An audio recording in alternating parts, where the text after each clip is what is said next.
कधीच नाही चुकणार तुमचे फेवरेट टीव्ही शोज झी5 सोबत, तेही एकदम फ्री।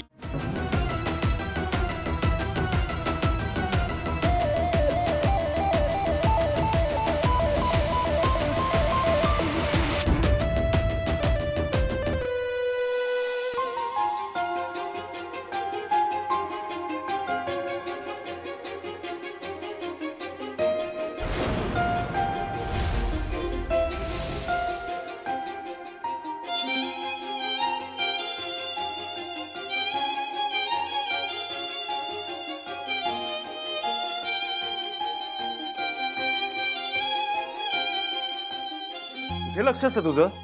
थँक्यू, तुम्ही नसतात तर धडपडल्याशिवाय तुझा दिवस जात नाही का? जिथे जाईल तिथे प्रॉब्लेम क्रिएट करणार आहेस तू। हे पडलंस तर तुझ्यावर आता नीट लक्ष देता येत नाही तुला। मी मुद्दामून कुठे केलं?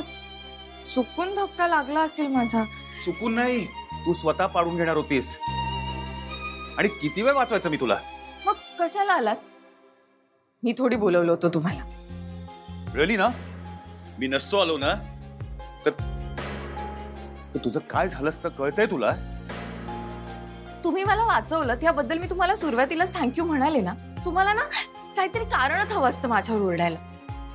आणि तुम्हाला काय वाटतं मी आयुष्यात काहीच बरोबर करत नाही का? सारखं आपलं मला बोल बोल बोलत असतात ते। आणि इतके काय चुकते मी? समजा हा चुकत असेल तरी सुद्धा तुमचं काय घेणं देणं आहे त्याच्याशी? तुम्हाला थोडीच माझ्याशी लग्न करायचंय आणि लग्न वगैरे तर लांबच राहील। तुमचं आणि श्वेताचं एकदा लग्न झालं ना की मी तुम्हाला परत कधी दिसणार सुद्धा नाही।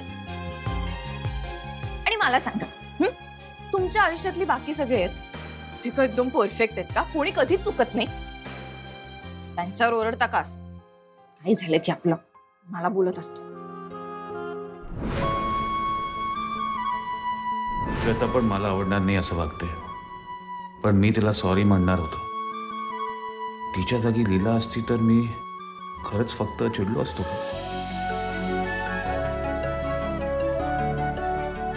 अंकल, तुमच्याशी बोलते मी, लक्ष कुठे आहे तुमचं?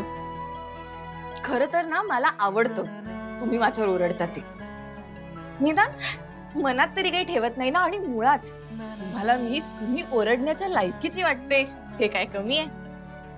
पण ना तुम्हाला म्हणून सांगते, परफेक्ट वागण्यापेक्षा ना असं मनाला येईल तसं वागून बघा, खूप मज्जा येते। मला विचारा ना, हे कसं असं मोजून मापून वागायला जमतो तुम्हाला?